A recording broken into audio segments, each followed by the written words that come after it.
quarterback Sam Darnold finished week 16 as the quarterback 8 against Detroit. He finished with 21.9 fantasy points, 15 to 22, 250 yards, passing touchdown, 6 rushes for 19 yards, also had a rushing score. Sam Darnold, good for him. Good story, good comeback, I suppose. He's been pretty much a back-end to mid-pack quarterback, too, for the last 3 weeks going into this Detroit game. He was able to make the most of it, finishing as the quarterback 8, a back-end quarterback 1. But week 17 is going to be a little more difficult against Tampa Bay. And yes, Tampa has had its struggles as of late, but I'm not firing up Sam Darnold as more than a desperation back-end quarterback 2. Tampa is one of the tougher matchups against quarterbacks this season.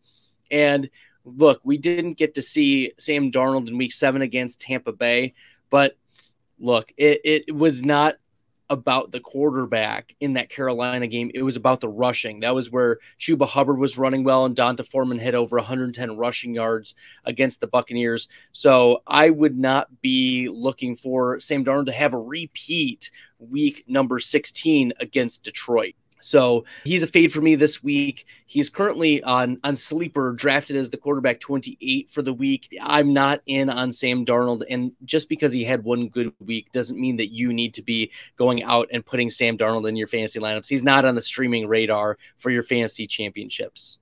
Running back D'Onta Foreman defied all odds, right? He was a fade for me going into week number 16. The Lions, up until week 16, over the last 3 weeks, had given up only 55 rushing yards per game to opposing running back cores. And so for him to finish 21 for 165 and have a rushing score, that was unusual for D'Onta Foreman, at least from what we had seen. It was a season best, right? He previously was the running back 5 against Atlanta, 26 for 118. Atlanta, he was the running back 9, 31 for 130. But he had the efficiency. He had a touchdown, 165 rushing yards. The only thing that D'Onta Foreman is missing this year is receiving. I don't expect that to happen against Tampa Bay, but the last time that he played the Buccaneers, 15 for 118 on the ground. He had 2 receptions for 27 yards, finished as the running back 13 on 54% of the snaps. Yes, Chuba Hubbard was the lead back in that game until Hubbard left with an injury. But D'Onta Foreman is a player that, look, you're going to have to live with the lumps, unfortunately, right? He was running back 68 with 0.9 or 9/10 of a fantasy point in week 15 against Pittsburgh, the week after J.K. Dobbins just gouged the Pittsburgh Steelers for 15 for 120.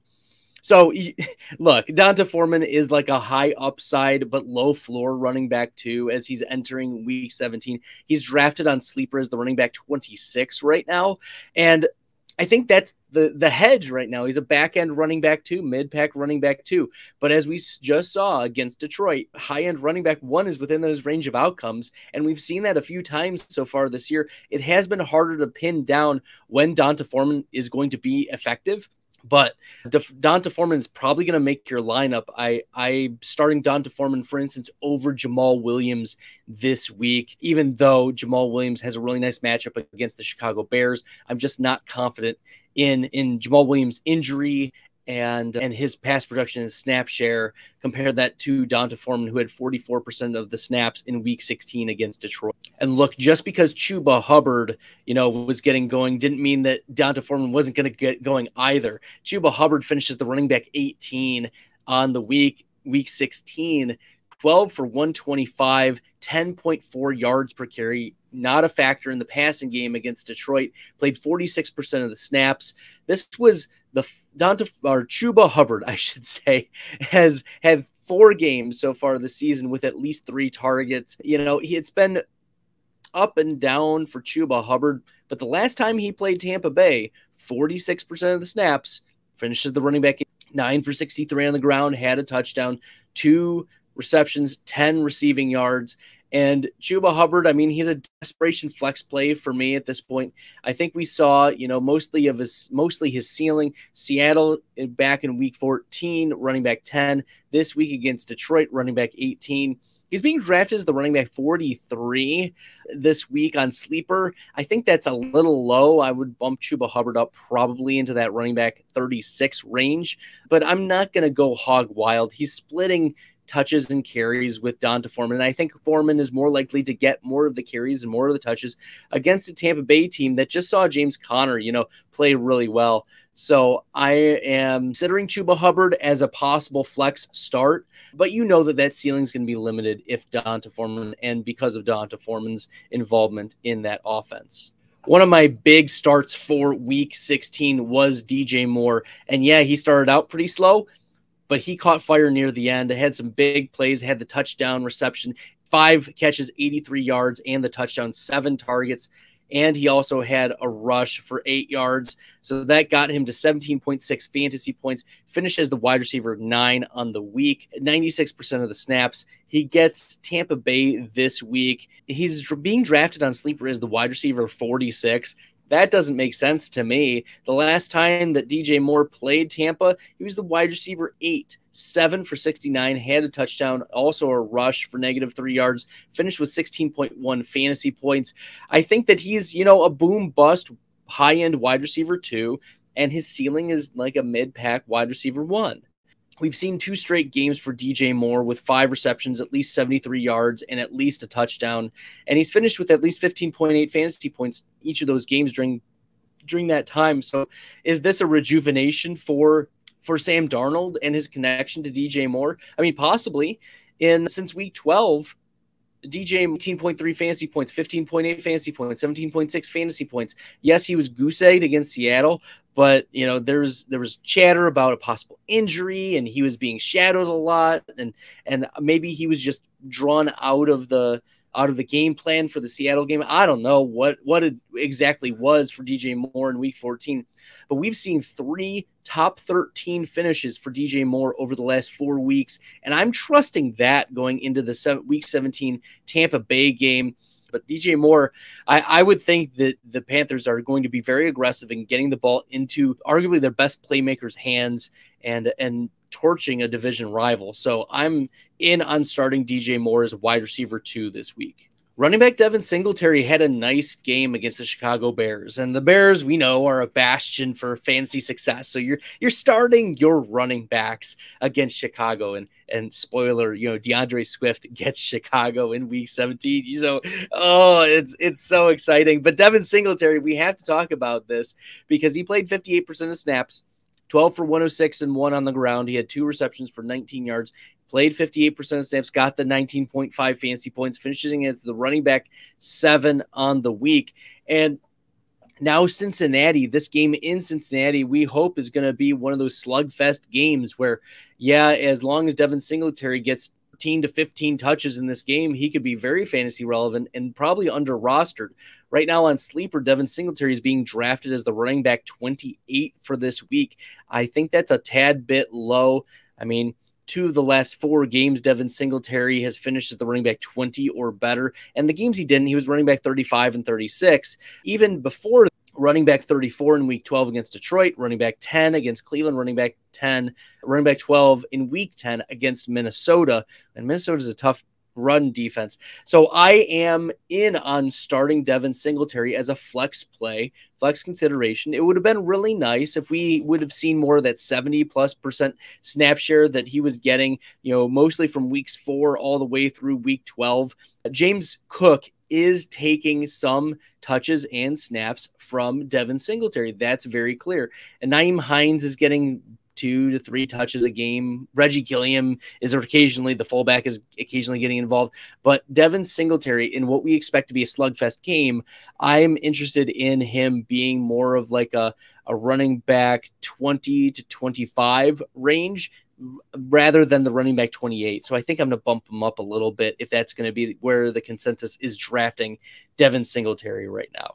James Cook had a nice game. He finished with 11 carries, 99 yards, had a rushing score, 1 reception for 9 yards. And he hasn't been like this boom running back that that we would have hoped for. Like, he's still only playing 41% of the snaps. He got into the end zone. This is only his fourth time getting double-digit carries. Finished behind a Devin Singletary in this game. It was an extremely plus matchup.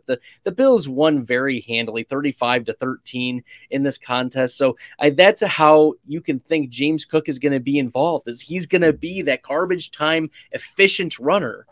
And I don't think that garbage time efficiency is going to be there against Cincinnati in Cincinnati. I think that this is going to be a much more even matchup. So I don't think that this is going to be a James Cook game where we see him getting 15 plus fantasy points like we did here in week 16. Instead, I envision him more of the Miami game if he doesn't get that touchdown. So like 5 for 30 on the ground, he gets a couple receptions, maybe a few yards through the air, right? I don't think that this is a boom game for James Cook. Yeah, this is one of those games where he has been pretty efficient on the ground, almost 6 yards per carry on the season. I don't think the game script favors James Cook. And so for that reason, I'm laying off of James Cook right now. He's the running back 41, and I think that that's an appropriate value for him. Maybe we can bump him up to like running back 36, but I'm not going to get hyper aggressive on James Cook. I know he's been the running back 27 or better in 3 of the last 4 games and 4 of the last 6 games, but I'm not looking to shove James Cook into my lineup. It's just not something that I'm comfortable with at this juncture. I'm not trusting him in my championship week. I don't think he's shown enough. I don't think the snaps have been there. And the efficiency has mostly shown up this season in garbage time. So I'm not in on James Cook for this week. What do we make of Gabriel Davis, right? Since week 5, every single game except in week 14, Gabe Davis has at least 5 targets, but he's only had 5 or more receptions twice this season. He has not converted the deep passes this year. He's had 6 games this season where he scored a touchdown, and that's been the buoy for his fantasy points. But all in all, by and by, Gabriel Davis has disappointed this year. And we wanted him to be successful. We want him to be a talented player, but the draft capital is rearing its ugly head again. And there are reasons why teams passed on him. There was a path for him to launch this year, and he's #failure to launch, right? There have been a couple big games. Yes, week 1 against the Rams, almost 17 fantasy points. Week 5, 30 fantasy points. Week 6, 15 fantasy points. Week 10, 18 fantasy points. Week 16, 10 fantasy points, 3 for 45 and the touchdown. But here's the thing, is Gabe Davis has played 80% of snaps or more in every single game that he's been active, and he's still struggled with consistency. I mean, before this week 16 game, there had been 5 straight games where he didn't get 10 fantasy points. So it's been massively disappointing for Gabriel Davis. He's not someone that I'm trusting against a Cincinnati secondary that is really tough against wide receivers. They don't give up a lot of fantasy points to opposing wide receiver groups. He's being drafted as the wide receiver 37 on Sleeper, and I'm fine with that. I think that's about an appropriate price for him. Get plus or minus a few spots by the time we get that matchup this weekend. I'm not in on shoving Gabe Davis into my lineup. I don't trust him in week 17. Doesn't mean he can't have a big game. Doesn't mean that in the shootout he may catch a big touchdown, but it's not a good bet. You're playing him in the championship game if you are down by a lot and you need someone to come up big for you. You're boom bust. If he busts, you were going to lose anyways. But this is the type of upside player that could win you a week, but he could, he's only plugging in if you need to take a low but high upside chance, low percentage but high upside chance. Gabriel Davis, not a recommendation. I think you have better options as a flex play going into week 17. I warned y'all about Stefon Diggs. The last 3 games, Diggs has finished no better than the wide receiver 42. And that's despite 16 targets during that span. He's only turned that into 10 receptions. He has no touchdowns during this time. He's finished with no more than 8.2 fantasy points over the last 3 games. And he just played 67% of snaps. What? Why is your best alpha number one wide receiver playing only 2/3 of the snaps? Make that make sense for me. I think we saw a season low from Stefon Diggs this week 16 against Chicago. Only 2 receptions, 26 yards on 2 targets. Make it make sense for me, right? Stefon Diggs was crushing at the beginning of the year. Maybe he suffered an injury.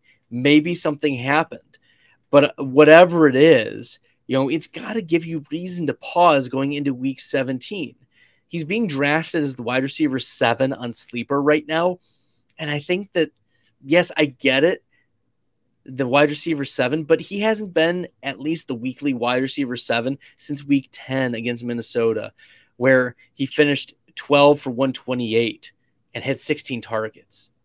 So you have to start your studs in week 17. But I think, once again, you are lowering expectations for Stefon Diggs. Cincinnati is tough against opposing wide receivers. Yes, this was a season low, and maybe there's going to be a squeaky wheel get the grease scenario coming out of the week 16 matchup against Chicago. But Chicago also doesn't have a good secondary. Perhaps this is also a Josh Allen issue. Josh Allen has struggled with accuracy. Josh Allen has struggled throwing the ball down the field due to the elbow injury. He's thrown more interceptions this year. It's possible. Maybe that's playing a factor into it. But whatever the reason, I think you are going to have to start Stefon Diggs because of the chance that he hits and he gets that massive target share that we saw at the beginning of the year. But you can't just ignore this terrible, terrible cold streak that Diggs has put you in. He's probably eliminated you from some of your leagues because of his poor play. So I get it. Stefon Diggs, you got to play him. But at the same time, lower your expectations for Diggs. He's not a wide receiver, top 7 wide receiver for me this week. So you're lowering expectations. I wouldn't say full fade Stefon Diggs. He's just too talented of a player. But this is where you have to almost hedge. Like Gabriel Davis and Stefon Diggs, they can't both bust, right? Oh, this is such an ugly situation. I'm sorry if you have to, because you may have to start Stefon Diggs in your championship game. Tight end Dawson Knox got bailed out by a touchdown in week 16, right? He only had 4 targets and 2 receptions going into that touchdown, but it made it all worth it. He finished as the tight end 9 this week, 11.3 fantasy points, and this is the 3rd straight game where he's finished at least as the tight end 9, and 4 of the last 6 games he's finished as a top 9 tight end. He's being drafted as the tight end 20 this week. That doesn't make sense to me either. I think that this game is going to be more of the shootout type of potential game. Dawson Knox has a touchdown in 3 straight games. You have to like that he's gotten 5 targets in each of those 3 games, and he's the tight end 9 on the season. So if he's becoming more of a favorite target of Josh Allen, and Allen's elbow has been acting up where he's not been targeting Diggs or Gabriel Davis as much down the field, right? Gabe Davis and Stefon Diggs combined for 8 targets in week 16. Dawson Knox had 5 targets. So maybe it's Dawson Knox who's getting a little bit more of the targets. Who knows? I mean, this is what the data is telling us, is that Dawson Knox is getting a little bit more run. But this was actually the fewest snaps that Dawson Knox had played since week 3 against Miami. So maybe Dawson Knox is turning into more of that pass-catching, route-running type of tight end near the back stretch of the season. That would turn out pretty nice for those who are drafting Dawson Knox late. I'm into drafting Dawson Knox and playing him. I mean, who else are you going to trust? Other touchdown-dependent tight ends? Like you've seen over the last 3 weeks, you're going to get a touchdown from Dawson Knox. And if there's a touchdown back-end tight end 1, it's Dawson Knox. So I'm putting him in my lineups this week unless I have, one of those elite tier type of tight ends. And heck, starting Dawson Knox over Mark Andrews isn't going to be the worst decision, I think. So fire up your Dawson Knoxes this week against Cincinnati. Quarterback Justin Fields had his worst fantasy performance since week 4 against the New York Giants. He finishes the quarterback 25, 15-23 passing, 119 passing yards. That was the fewest passing yards since week 3 against Houston, where he threw for 106. He had one passing touchdown, but what crushed Justin Fields in the fantasy realm was the rushing. This was the first time where Justin Fields had fewer than 20 rushing yards all season. He went 7 rushes for 11 yards. He had no rushing touchdowns, 1.57 yards per rush. The Buffalo Bills made a concerted effort to stop Justin Fields from rushing. And, I don't think that that's going to be the case in week 17 against Detroit. Justin Fields is being drafted as the quarterback 4 on Sleeper right now, but he has the quarterback 1 overall very much within his sights. That's what he got last time he played Detroit in week number 10. Fields finished as the quarterback 140.3 fantasy points in that game. 2 passing touchdowns. He had a pick. He rushed the ball 13 times for 147 yards, and he had 2 rushing scores in that game. This game is not in Chicago, though. This game is in Detroit. It's in a dome. There's no weather implications. Justin Fields is going to have a field day with the Detroit Lions. The Lions just got ran all over by Chuba Hubbard and D'Onta Foreman. I think that both of those running backs combined for about 290 rushing yards in the game, plus Sam Darnold had a rushing score. So the Detroit are susceptible to rushing, and you're starting Justin Fields with confidence, even coming out of this bad game against Buffalo. You're starting with confidence. You're playing him. Yeah, if you have Justin Fields, unless you have Mahomes or Josh Allen, I think you're playing Justin Fields this week. Running back David Montgomery does what he does. 16 carries, 62 yards, 4 receptions, 22 yards, 4 targets, finishing as the running back 28. No touchdowns in this game for David Montgomery. He played 67% of the snaps, but what was more important was that he still got 16 carries. He got 4 targets and 4 receptions, 20 total touches, even with Khalil Herbert in the game. Now, Khalil Herbert had 8 touches in this game, but David Montgomery, he's going to get the majority of work. He's going to get the majority of snaps. He's going to get majority of carries, and that's how it's going to work against Detroit. Now, Detroit, before the Week 16 drubbing that the Carolina Panthers put on them, Detroit had only given up 55 rushing yards per game to opposing running backs. But the last time that David Montgomery played Detroit, 9 for 37 on the ground, 4.1 yards per carry, only 1 target and 1 reception for 7 yards. He finished as the running back 39 that week, and that was the week that Justin Fields just went hog wild. And David Montgomery still played 66% of the snaps in that game, so it wasn't like he didn't play very much. He played enough. It's just that this was Justin Fields' game. And I think that that's what's going to happen in Week 17. David Montgomery is being drafted as the running back 22 on Sleeper, and I'm not in on that. I can't get behind David Montgomery getting into that running back 2 territory when the rushing could be taken away from Fields or from Khalil Herbert, right? The Detroit Lions, yes, they had 1 bad game, but I'm banking on the other 3 games being the better characterization of what was happening. And David Montgomery didn't do well the last time, that he faced the Detroit Lions. So David Montgomery probably finishes outside my top 24 of running backs for this week. He's not an upside play for me. Like, could any running back fall in the end zone against Detroit? Yes, sure, fine, whatever. But David Montgomery is not one of those players that I'm excited about putting in my lineup. This is the definition of a David Montgomery game. Look, first week back for Khalil Herbert since coming off of IR, and he ties a season high in snaps in games where he didn't start.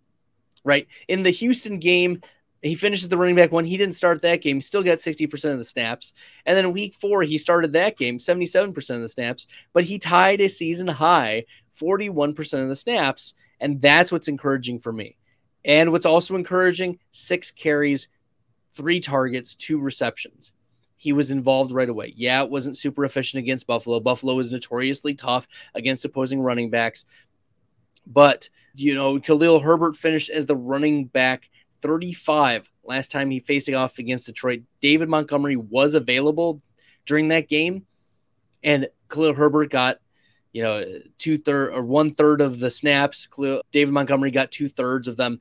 And I think that that's going to be the case again. Detroit is going to be involved in this shootout. I expect it's going to be a shootout. And if you're fading Montgomery this week, Khalil Herbert might have some interesting upside. Khalil Herbert this year, 5.7 yards per carry. He has 4 touchdowns on the season, 7.2 yards per catch.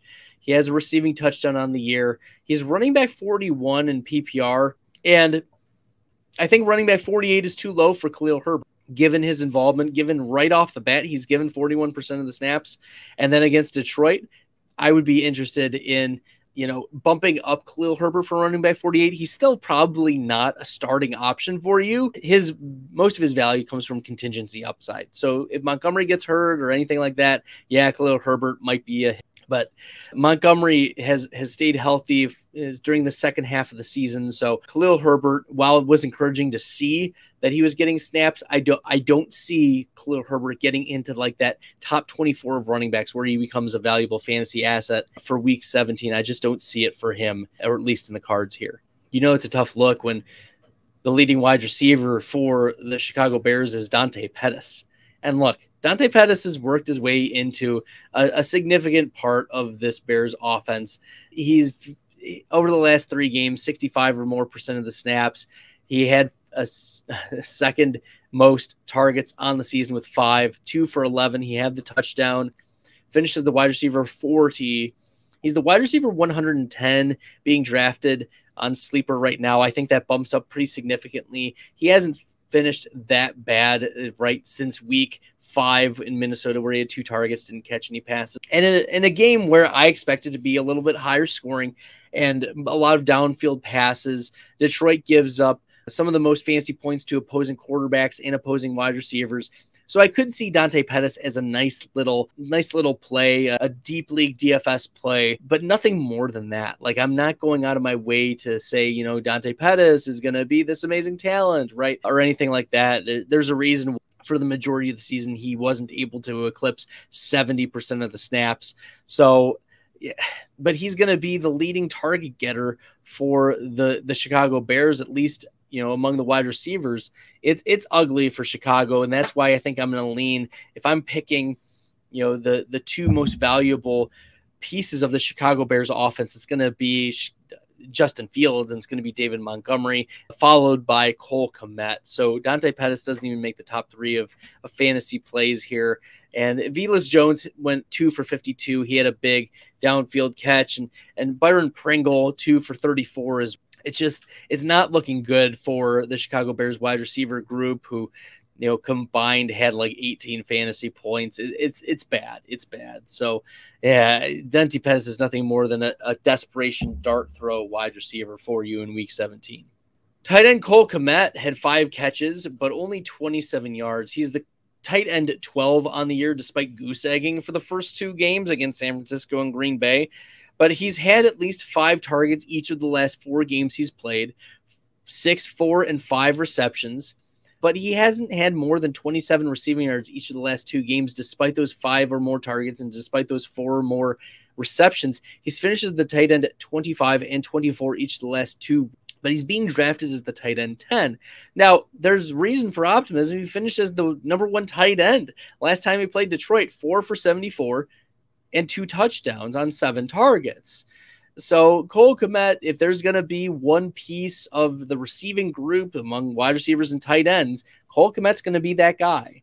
That's not really saying much, but here we are. We're going into the championship week, and if there's a nice little matchup against opposing tight ends, it's going to be Detroit, and it's going to be Cole Kmet.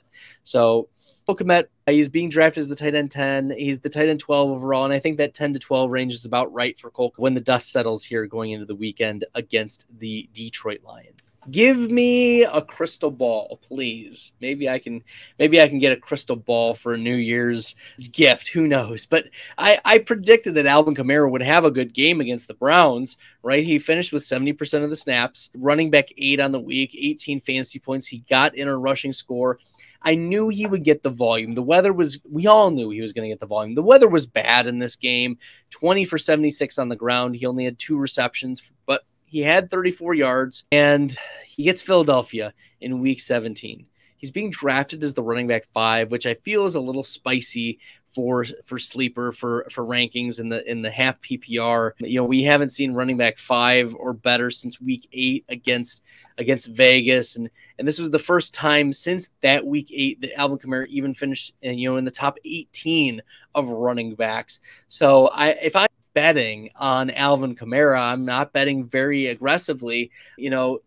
Running back 5, more like running back 15 to 20 is more where I would put or peg Alvin Kamara against this Philadelphia team, which got into a shootout, against Dallas, but it was a back and forth, and we just don't trust this New Orleans offense to be able to keep up with the likes of Philadelphia, even with, Gardner Minshew there. Gardner Minshew, by the way, should be one of the starting quarterbacks in the NFL. I think to tell me that there are 32 other quarterbacks in the NFL that are better than Gardner Minshew, that's folly. But back to Alvin Kamara, I think he's more of that running back 15 to running back 20 range. I think he gets you between 8 and 11 fantasy points against Philadelphia. I mean, that can obviously spike if he falls in the end zone, but I think 8 to 11 fantasy points is going to be the range for him. I don't think he gets a spike week, but I also don't think that he's going to get into that 4-point realm where he was against San Francisco, or 4.7 where he was against Tampa. I think he's more of that, that running back 15 to 20. So he's probably going to have to make your lineup if you made it to your championship, but lowering expectations, I think, is the right move for Alvin Kamara, given the matchup against Philadelphia. Even in the bad weather, Rashid Shaheed did his thing. He set a season high in targets. He set a season high in receptions. And yeah, he didn't get in the end zone. He didn't get 50 receiving yards. He still went 4 for 41 on 5 targets.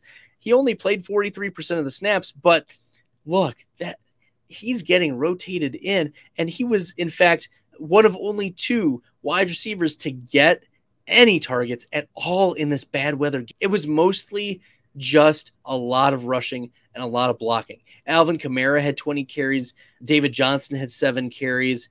Taysom Hill had 9 carries in this game. So Rashid Shaheed just didn't play a lot because of the weather. I'm banking on him getting more into that 60 to 70% snap range against Philadelphia. I think wide receiver 59 is too low. I would probably put him in that wide receiver 40 to 45 range with a little bit of juice, maybe a little higher, because he's a big play waiting to happen, and there aren't really other wide receiver options in this New Orleans offense. Michael Thomas is out. Jarvis Landry is out. We'll find out if Chris Olave is going to be available, but if Olave is not available, Rashid Shaheed could be like a 70+% snap type of player, and we already saw him get 5 targets on 43% of the snaps. Double that, and we're talking 8 to 9 targets for Rashid Shaheed. That's not bad. That's pretty good.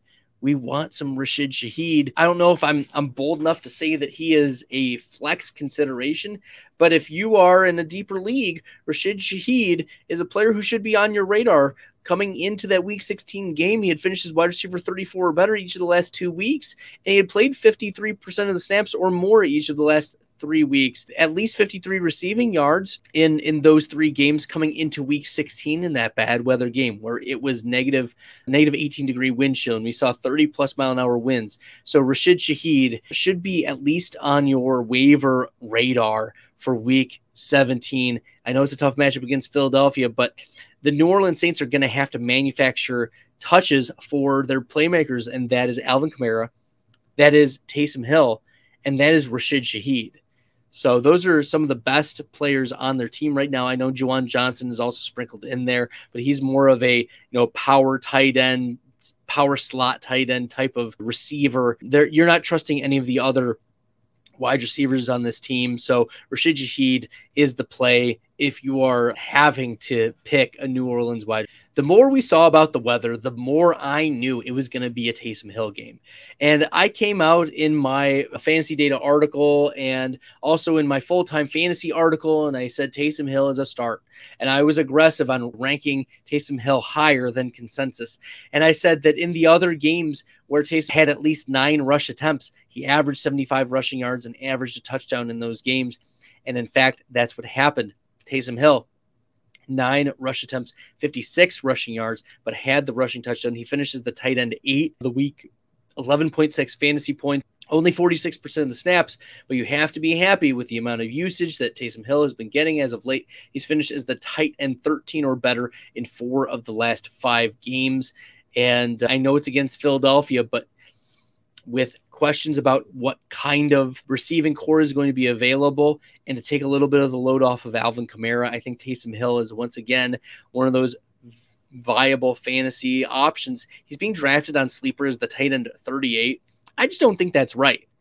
Taysom Hill should be, in that tight end 8 to 12 range. I think that's the right spot for him on the season. Taysom Hill is the tight end 8 in fantasy points. So you're probably starting Taysom Hill unless you have one of your more elite tight ends. We're talking, your Kelce's and your Dalton Schultz.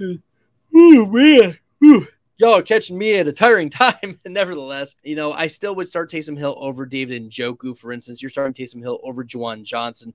You're starting Taysom Hill over Noah Fant. You're not starting him over TJ Hawkinson, but Taysom Hill is a borderline start here going into week 17. Depends on who you have on your roster. Yeah, Juwan Johnson was an easy fade.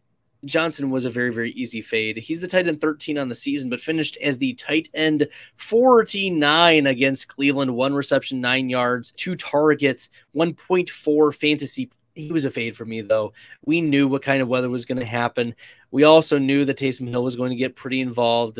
And yes, Juwan Johnson played 50% of snaps yet again. But Cleveland's tough against opposing tight ends, and so is Philadelphia. Philadelphia gives up some of the fewest fantasy points on the season to opposing tight ends. So I'm not looking to start Juwan Johnson again, right? This is a boom bust type of tight end. He had finished, let's look back. Week 7, tight end 2. Week 8, tight end 38. Week 9, 10, and 11, tight end 8, 4, and 4.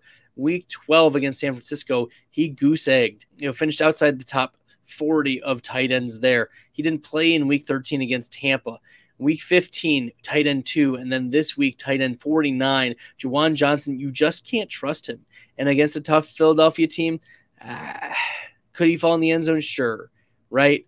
I mean, there are 5 games this year where Juwan Johnson has fallen in the end zone. He's just not a big, high upside type of tight end. Only 1 game with more than 47 receiving yards on the season. So Taysom Hill is my preferred tight end out of this New Orleans tight end group. How can you have any confidence in week 17 when all the marbles are on the line to start Deshaun Watson? Right? Even if in your hardest of hearts, you're like, you know what, Bradley, I believe in Deshaun Watson's fantasy value. I believe that he's going to hit against Washington. I just don't see it. And I think drafting him where Sleeper has him right now is the quarterback 19 for the week. I think that that's the appropriate level. Deshaun Watson has finished as the quarterback 20 or worse in 3 of his 4 starts. Yes, weather has played a factor. Yes, Houston has been a tough defense. Yes, Cincinnati was a tough defense when he finishes the quarterback 14. Yes, Baltimore has been a tough defense, but so is Washington. Washington doesn't give up a lot of fantasy points to opposing quarterbacks. And Deshaun Watson has finished with no more than 33 rushing yards in each of his games. He hasn't thrown more than 1 passing touchdown. He only had a pick in this game. Yes, he had a rushing score to boost up his fantasy points, but it was a bad weather game, and Lord knows what weather we're actually going to get in Washington. So I think fading Deshaun Watson this week is probably the right move. It's a tough matchup. He's not played well. The rust is clearly there. He doesn't seem to have a lot of chemistry with wide receivers, Donovan Peoples-Jones in particular, but he at least has an eye for Amari Cooper. You just wish he got more done with David Njoku as well. So Njoku and Donovan Peoples-Jones, they're fades for me this week against Washington. And Deshaun Watson, I'm avoiding. He's not on the streaming quarterback radar in one quarterback league. You're starting Nick Chubb, week 17 against Washington. I know it's a tough matchup. I know. You're like, Bradley, it's really tough. I get it. But Nick Chubb has pretty much played tough matchups the entire year. Like the orange or red matchups, let's just go through them this year. Nick Chubb against Carolina, an orange matchup, running back 14. The Jets, an orange matchup, running back 1. He had 31 fantasy points in that game. Pittsburgh, an orange matchup, a running back 9 on the week. Atlanta, an orange matchup, running back 11 on the week. New England, running back 23 on the week. Yeah. That's a red matchup. Baltimore, a red matchup, running back 11. Cincinnati, an orange matchup, running back 6. Buffalo, a red matchup, running back 27.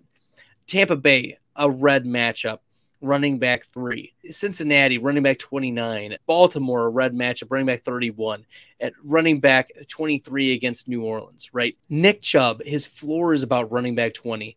His ceiling, we saw earlier in the season, even against bad matchups, running back 5, running back 6, running back 1, running back 3, right? He's hit those ceiling games. You're not benching Nick Chubb. You're not benching Nick Chubb. If he busts, so be it. But you've put your chips on the line with arguably the best running back in the, like, pure rushing running back in the NFL, who has running back 1 overall ceiling and did that against the Jets, right? Who are a good rushing defense. And Washington, was playing for their playoff lives, and the Browns have nothing to lose. So they're just going to play spoiler and push the chips in on Nick Chubb in this game. He's being drafted as the running back 13, and I get the fear of Nick Chubb, right? And the cold streak that he's been on. He's been no better than the running back 23 each of the last 4 weeks and 4 of the last 5 weeks. But it's still the volume, and that's what you have to like out of Nick Chubb. He has 17 or more carries in 4 of the last 5 games. So you're firing up Nick Chubb in this Week 17 matchup, even though it's a red matchup. I get it that you're maybe raising your eyebrows, but I'm still starting Nick Chubb if I have him. You're trusting him. You're giving him the ball. You're saying, do your thing, Chubb. Win me a fantasy championship. Look, just because Kareem Hunt had 10 touches in this game doesn't mean that you're at all considering him, putting him in your fantasy lineup. Kareem Hunt has finished as the running back 49 or worse in 4 of the last 5 games, in 5 of the last 7 games. No. This has been a tremendous disappointment from the perspective of Kareem Hunt. You're not firing him up against Washington. He's being drafted as the running back 47 on Sleeper. I think that's appropriate for where he's been at the last few games. It's a tough matchup. I already am banking on Nick Chubb getting majority of the carries and touches in this backfield. And look, right, could there always be a game where Kareem Hunt goes off? Sure, anything is possible, but this is probably not going to be that game. It's a bad bet game for Kareem Hunt. I'm avoiding putting him in my lineup. I think there are a lot better flex plays, and we haven't seen Kareem Hunt finish better than the running back 20 since week 1, where he finishes running back 5 against Carolina. 11 for 46 in a touchdown, 4 receptions for 24 yards, and a receiving score. So no, Kareem Hunt is not on the flex radar going into week 17. It was encouraging to see Amari Cooper have an okay game against New Orleans in week 16. The weather was bad. He was coming off a hip injury, coming off of 3 really bad games. And it goes 6 for 72. Didn't get a touchdown, but he had 10 targets. And finally, we get back to that 9 to 12 target range for Amari Cooper. Have to be happy with that.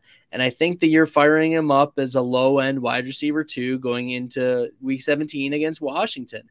Deshaun Watson has had his struggles. I've talked, if you listen to my other videos, you'll know that I'm not huge on Deshaun Watson, but it is encouraging to see that Amari Cooper, in his 32 targets, averaging 8 targets per game while Deshaun Watson is there. So it's clear that Deshaun Watson is looking Cooper's way. It's just a matter, is Cooper going to get in the end zone?